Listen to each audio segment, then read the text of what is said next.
하나님 말씀은 시편 23편 1절 말씀부터 6절 말씀까지입니다. 여호와는 나의 목자시니 내게 부족함이 없으리로다. 그가 나를 푸른 풀밭에 누이시며 쉴 만한 물가로 인도하시는도다.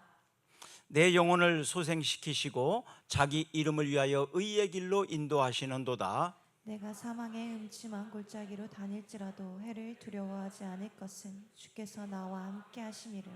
주의 지팡이와 막대기가 나를 안위하시나이다.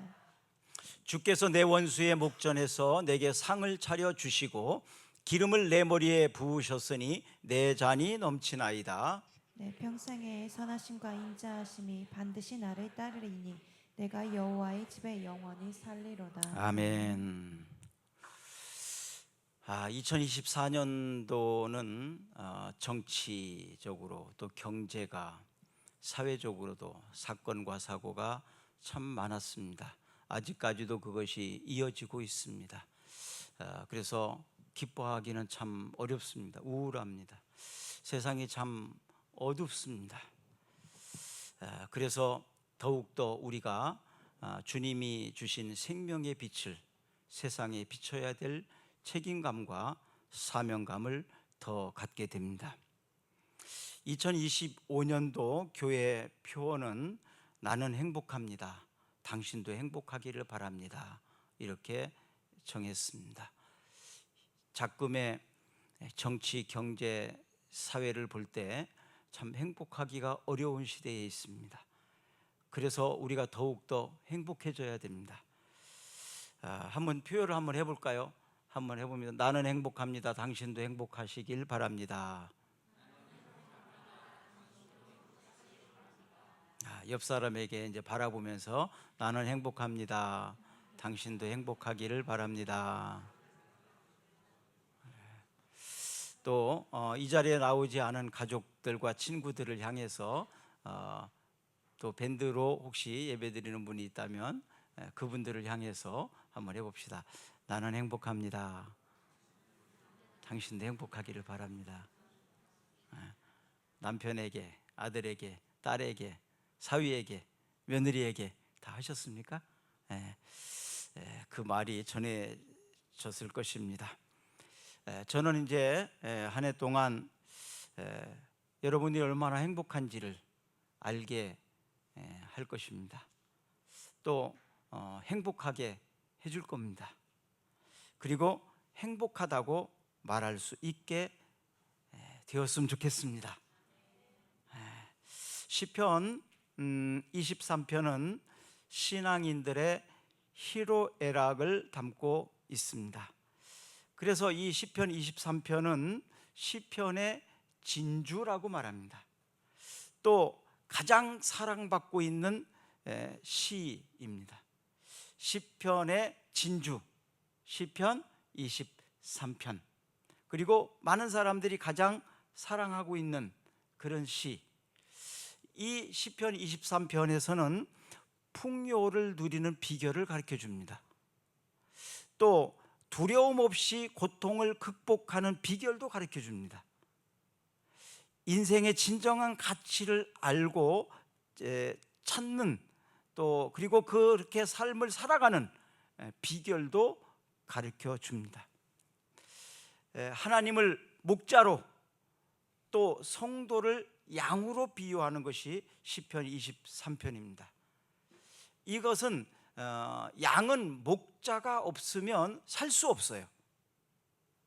다시 말하면 사람을 양으로 비교했다는 얘기는 목자이신 하나님을 떠나서는 하나님을 의지하지 않고는 존재할 수 없다는 존재할 수 없다는 것을 가르쳐 줍니다. 그리고 우리의 목자가 되시는 하나님, 우리를 기꺼이 양으로 받아들였다면 하나님은 우리를 목자로서 인도해 주실 거예요. 또 보호해 주실 것입니다. 우리의 필요를 공급해 주실 것입니다. 이것이 바로 선한 목자예요. 악한 목자는, 싹군 목자는 자기 자신을 위해서 양이 존재하도록 만들어요. 그러나 선한 목자는 양을 위해서 존재한다고 말합니다. 전혀 그래서 다르죠. 요한복음 10장 14절 15절 한번 읽어볼까요? 나는 선한 목자라. 나는 내 양을 알고 양도 나를 아는 것이 아버지께서 나를 아시고 내가 아버지를 아는 것 같으니 나는 양을 위하여 목숨을 버리노라. 우리의 목자이신 예수님께서는 선한 목자이십니다. 그래서 양을 안대요. 양의 목소리를 안대요. 양의 형편을 알아요. 예수님께서는 지금 여러분들의 형편을 잘 알고 계십니다. 여러분들이 얼마나 힘든지, 또 여러분들이 얼마나 고통스러운지, 여러분들의 아픔도 알고 계십니다. 여러분들의 슬픔도 알고 계십니다. 마음먹은 대로 잘 되지 않아서 힘들어하고 있는 그 모습도 다 알고 계십니다. 의롭게 선한 일을 했지만 억울하게 오해받은 사실도 잘 알고 있습니다. 또 악한 사람들에게 상처받은 그 상처 때문에 힘들어하는 것도 다 알고 계십니다. 목자는 양을 안다고 말하고 있습니다. 선한 목자이신 예수님께서 여러분들의 목자가 되셔서 인도하시고 보호하시고 공급해 주실 것을 믿습니다. 목자는, 선한 목자는 양을 위하여 목숨까지도 버릴 수 있다는 거예요. 선한 목자는 양을 위해서 목숨까지도 버릴 수 있대요. 그만큼 우리를 사랑한다는 얘기입니다. 사꾼 목자는 그렇지 않죠. 자기 자신을 위해서 양의 목숨을 빼앗아 갑니다. 내가 살기 위해서 양을 죽여요. 양을 내려놓아요. 요즘에 우리는 그런 시대에 살고 있잖아요. 나 살기 위해서, 나의 안전을 위해서 얼마든지 다른 사람들을 해칠 수 있고 다른 사람들에게 아픔을 주고 고통을 주는 시대에 살고 있습니다. 사꾼들이기 때문에 그래요. 사꾼 지도자들이기 때문에 그렇습니다. 선한 지도자들은, 선한 목자는 양을 위해서, 국민들을 위해서, 자녀들을 위해서 목숨을 버릴 수 있다라고 말합니다. 인생은 만남의 연속이죠.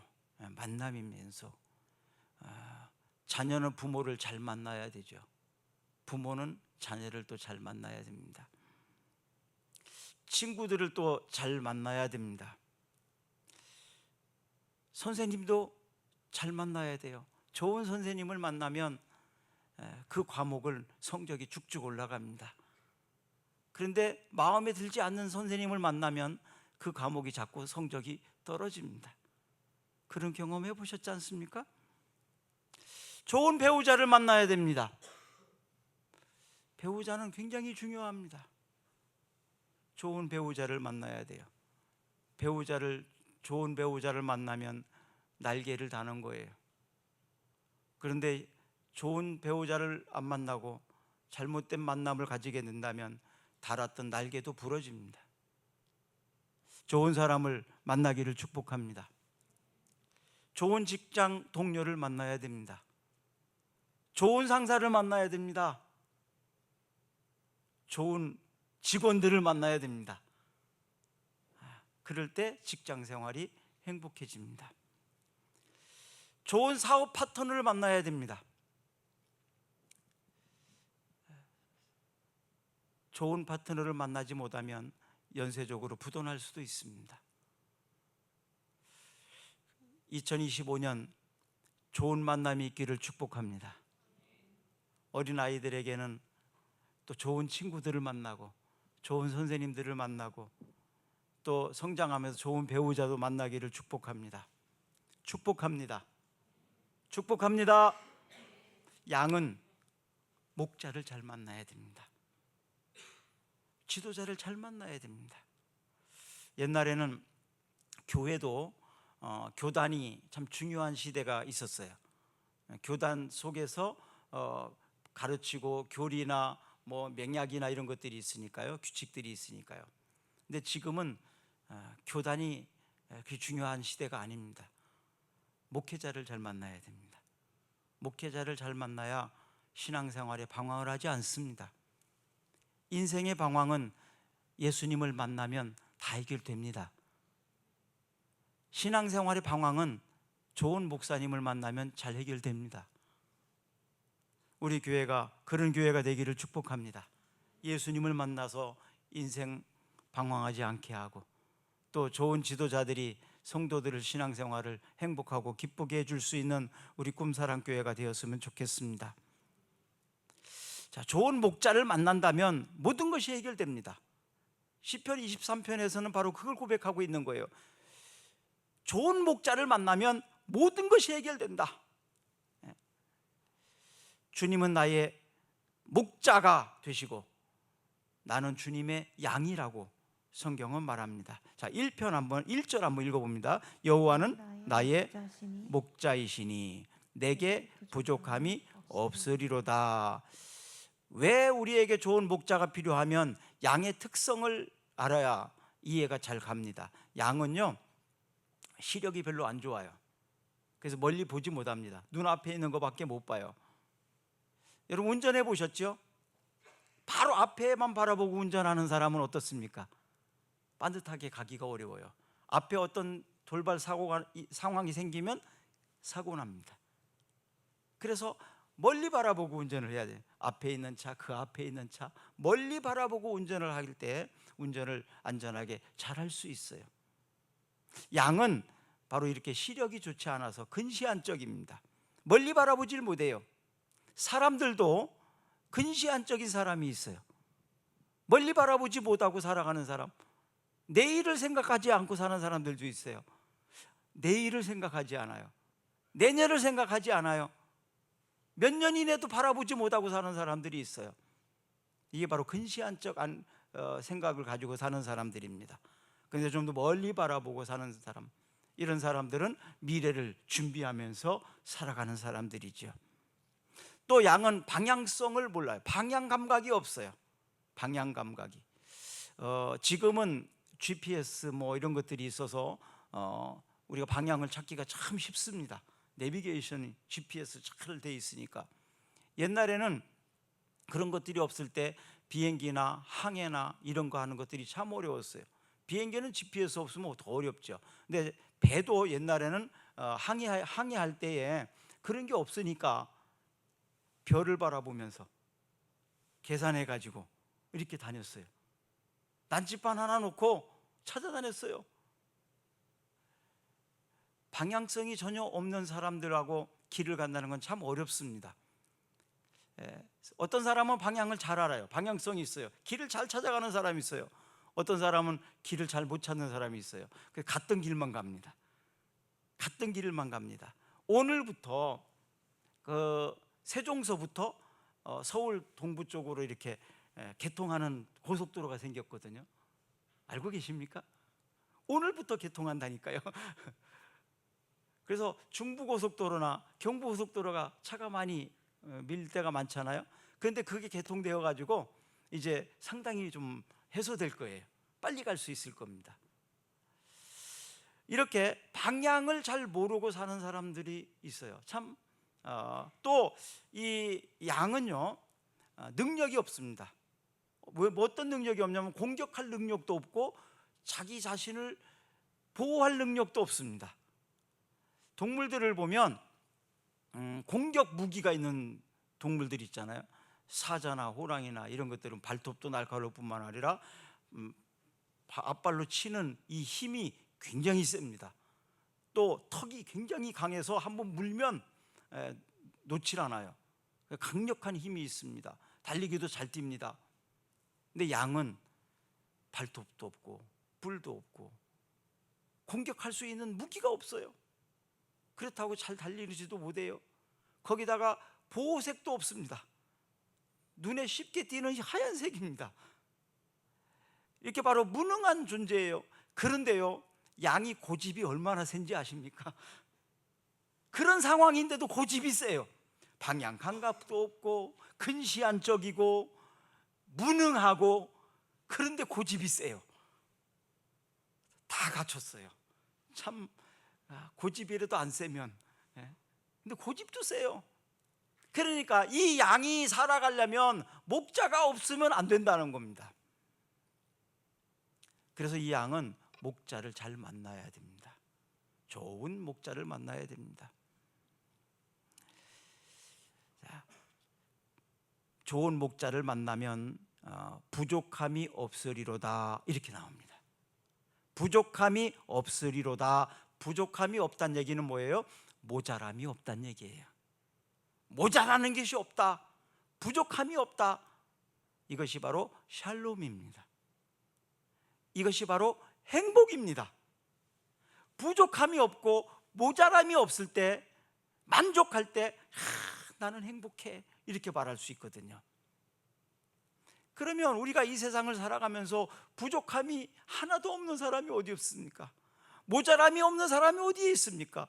완벽한 사람이 어디에 있습니까? 그런데도 불구하고 우리가 샬롬을 외치고 행복할 수 있는 이유가 어디에 있을까요? 여호와가 나의 목자이시니까, 그분이 나의 목자가 되시니까, 그분이 나의 모든 것을 해결할 수 있으시니까, 그러니까 걱정 안 해도 된다 이 말입니다. 먹이시고 쉼을 주신다고 말합니다. 3절 한번 읽어볼까요? 3절은 목자의 행동으로 나타나는 결과거든요. 2절부터 읽습니다. 2절, 그가 나를 푸른 풀밭에 누이시며 쉴 만한 물가로 인도하시는도다. 푸른 풀밭으로 인도해 주신대. 먹을 것 먹여주신다는 얘기죠. 풀이 많은 곳으로 안내해 주신다는 거예요. 양은 근시안적이라고 했잖아요. 개나 이런 것들은 냄새를 잘 맡으니까 음식을 잘 찾아갈 수도 있어요. 어떤 독수리나 이런 새들은 시력이 굉장히 좋죠. 그러니까 굉장히 좋은 시력을 가지고 먹이를 찾아갈 수 있어요. 근데 양은 다 안 되니까. 그런데 목자가 먹을 것이 있는 풀이 많은 곳으로 안내해 준대요. 그러니까 목자의 소리만 듣고 따라가면 풍성하게 먹을 수 있다는 겁니다. 뿐만 아니라 쉴 만한 물가로 인도해 주신대요. 편히 쉴 수 있도록. 늑대가 오고 이리가 오고 싸나운 것들이 와서 양을 해치려고 할 때 목자가 다 지켜주니까, 보호해주니까 편하게 쉴 수 있다는 것입니다.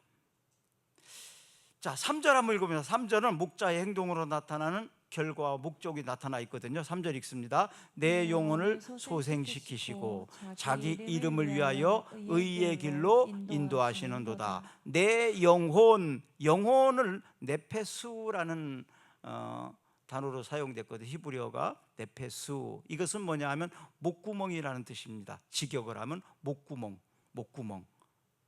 이것을 의역을 한다면 정서적인 욕구, 또 생명을 유지시키는 능력, 이런 것들을 바로 우리에게 소생시켜 주신다.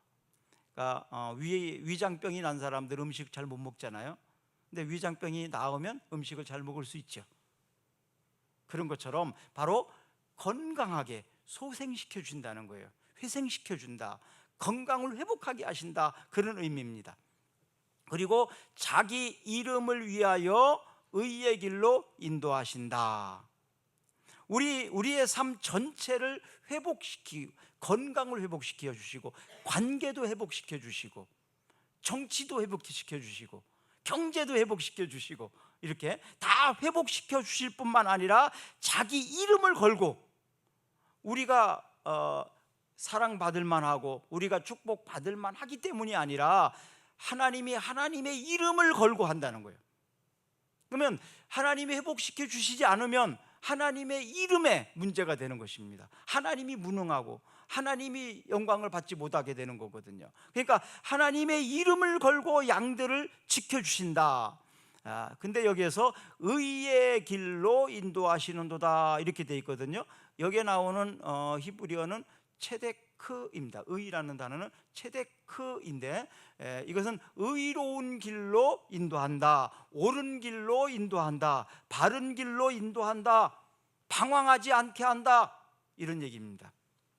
그러니까 하나님께서는 자기의 이름을 걸고 결과적으로 의롭게 한다, 바르게 인도한다, 그런 얘기입니다. 인생을 바르게 살 수 있도록 돕는다. 자, 6절입니다. 6절 한번 읽어봅니다. 요한복음 14장 6절입니다. 예수께서 이르시되 내가 곧 길이요 진리요 생명이니 나로 말미암지 않고는 아버지께로 올 자가 없느니라. 예수께서 이르시되 내가 곧 길이요 진리요 생명이다. 길이요 진리요 생명이다. 그런데 그 길은 예수님 외에 어떤 자도 알지 못할 뿐만 아니라 그 길로 인도할 수가 없다, 그런 얘기입니다. 우리가 역사적으로 수많은 지도자들을 만났지 않습니까? 완벽한 지도자들이 있었나요? 완벽한 지도자들이 없었습니다. 결국은 다 실망할 수밖에 없었고, 그래서 바꿔를 계속 외쳐야 됩니다. 바꿔 또 바꿔, 다 바꿔. 그러니까 아이들이요, 엄마도 바꿔, 아빠도 바꿔 그러더라고요. 그런데 삼성 회장이 그랬죠. 그건 바꾸지 말라고. 바꾸지 말라고. 자, 사람은 이렇게 완벽하게 옳은 길로 인도할 자가 없습니다. 그러나 주님은 우리를 그 길로 인도하실 수 있다라고 말합니다. 자, 결국 우리가 이 땅을 사는 동안 삶에서 고통을 피할 수가 없다는 거예요. 좋은 사람을 만나고, 좋은 선생님도 만나고, 좋은 배우자도 만나고, 좋은 친구도 만나지만 계속 좋을 수는 없습니다. 살면서 고통을 피할 수 없다. 오늘 본문에 나와 있는 4절을 한번 읽어볼까요? 내가 사망의 음침한 골짜기로 다닐지라도 해를 두려워하지 않을 것은 주께서 나와 함께 하심이라. 주의 지팡이와 막대기가 나를 안위하시나이다. 사망의 음침한 골짜기를 다닐 때 힘들고 어려울 때가 있을 것입니다. 결혼해서 살면서 어려울 때도 있을 것입니다. 부모님과 자녀와의 관계나 형제들과 친구들과 어떤 관계에서 힘들고 어려울 때가 있습니다. 그 힘들고 어려울 때, 그때 어떻게 처신을 하느냐는 굉장히 중요합니다. 그거에 따라서 내 인생이 성공한 사람이 될 수도 있고 실패한 사람이 될 수도 있어요. 어떤 사람은 승리할 수도 있고 어떤 사람은 패배할 수도 있어요. 그 힘들고 어려운 시기가 없는 사람은 한 명도 없습니다. 그 힘들고 어려웠을 때 믿음으로 지난 주일날 얘기했던 것처럼 좋은 생각을 가지고 나가는 사람은 성공합니다. 승리합니다. 어떻게 생각하느냐에 따라서 달라요. 그래서 우리가 믿음의 생각을 하라는 이유가 거기에 있는 것입니다. 성공한 사람은 생각이 다릅니다. 성공한 사람은 대처하는 태도가 다릅니다. 그동안 얼마나 낙심하고 절망하고 원망하고 불평할 때가 많았었습니까?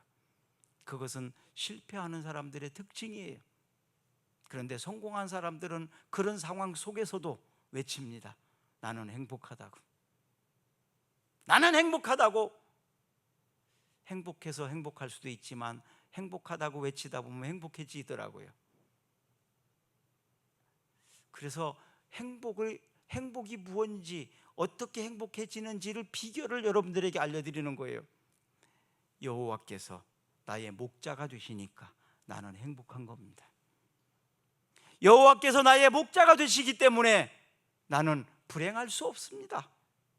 그분이 나를 알고 계시고 그분이 나를 인도하실 것이니까. 그래서 사망의 음침한 골짜기를 다닐지라도 해를 두려워하지 않습니다. 왜냐하면 주께서 나와 함께 하시니까요. 주의 지팡이와 주의 막대기가 나를 안위하시나이다, 이렇게 나오고 있습니다.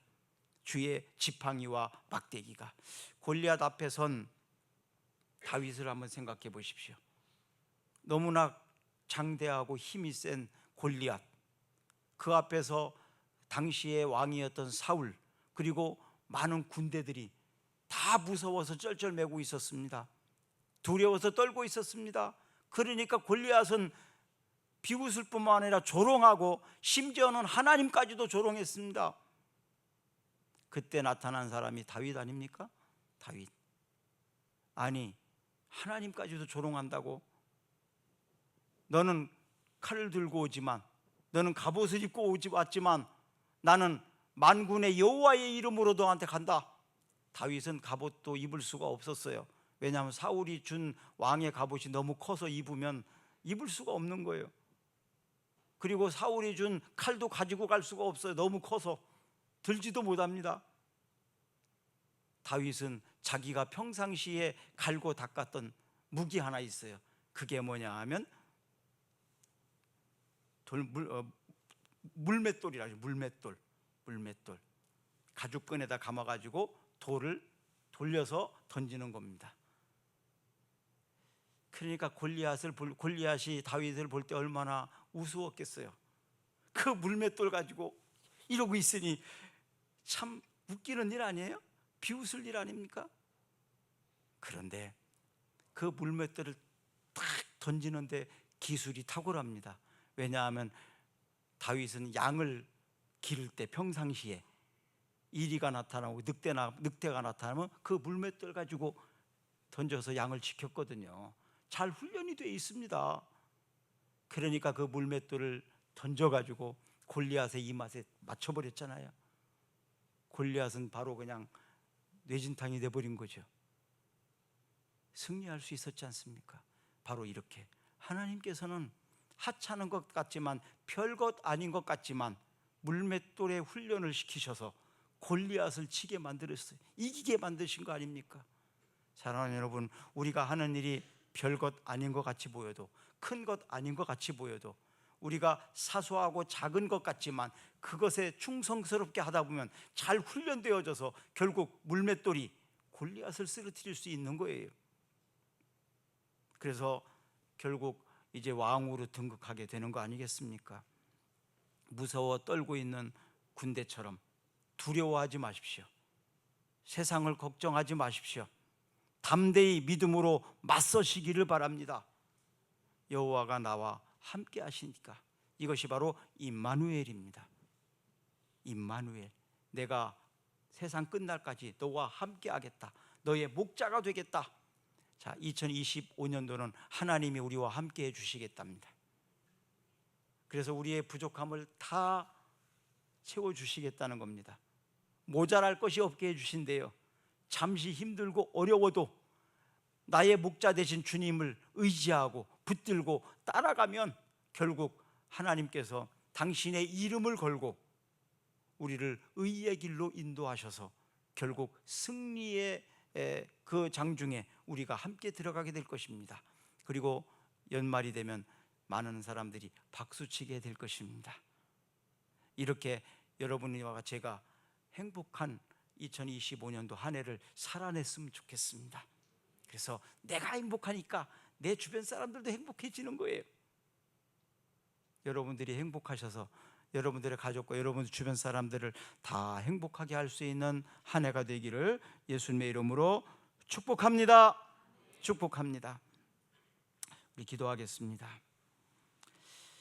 우리의 목자가 되신 하나님 때문에 2025년도가 기대됩니다. 그리고 행복할 줄로 믿습니다. 이제 이 행복을 가지고 시작합니다. 계속 행복하게 하시고 이 행복이 다른 사람들에게 전달되고 전파되어서 가정이 행복하게 하시고 직장이 행복하게 하시고 우리나라가 행복해지는 한 해가 되게 하여 주시옵소서. 예수 그리스도의 이름으로 기도드리옵나이다. 아멘. 이제 성찬 예식과 말씀 카드를 뽑겠는데요.